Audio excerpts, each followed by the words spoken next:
नमस्कार। आज हम वसंत भाग 1 के अंतर्गत इसके छठे पाठ का संक्षिप्त अध्ययन करेंगे। इस पाठ का नाम है ऐसे ऐसे। पाठ का संक्षिप्त सार इस प्रकार है। ऐसे ऐसे विष्णु प्रभाकर जी का प्रसिद्ध एकांकी है।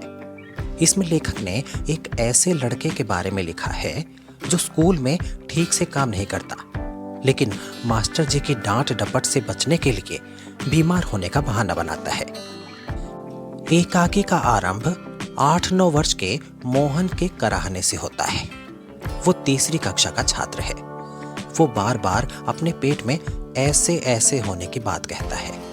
माँ बाप उसकी बीमारी से घबरा जाते हैं। वो माँ से कहता है कि कुछ समय पहले तो बिल्कुल ठीक ठाक था, लेकिन अब पेट में ऐसे ऐसे हो रहा है। माता पिता उसकी हालत देखकर घबरा जाते हैं। इधर मोहन बीच बीच में कराहने का नाटक करने लगा। पिता ने तत्काल डॉक्टर को फोन करके बुलाया। इधर पड़ोसी दीनानाथ वैद्य को बुला लाए। मोहन अब भी माँ बाप को देखकर बीच बीच में कराह उठता था। तभी वैद्य वहां पर आ गया। उसने बताया कि मोहन के पेट में वायु इकट्ठी हो गई है। कब्ज के कारण पेट की वायु से उसे पीड़ा हो रही है।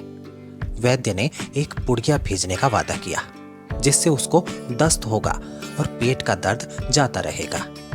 पिता ने वैद्य को 5 रुपए दे दिए और पड़ोसी दीनानाथ वैद्य से पुड़िया लाने चले गए।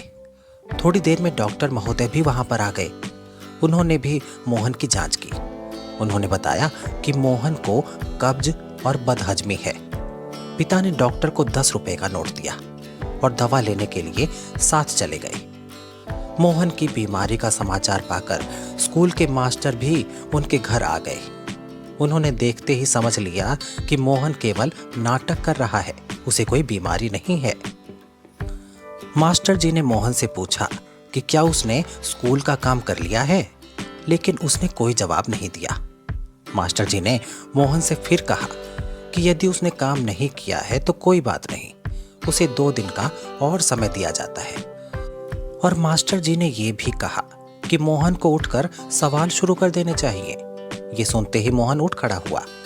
ये सब देखकर मोहन की मां हैरान रह गई। उसी समय दीनानाथ और मोहन के पिता वैद्य और डॉक्टर से दवाई लेकर आ गए, पर वे मोहन को ठीक देखकर हैरान रह गए। सब समझ गए कि स्कूल की मार से बचने के लिए मोहन ने ये नाटक किया था। सभी जोर जोर से हंसने लगे। इसके साथ ही ये एकांकी समाप्त हो जाता है।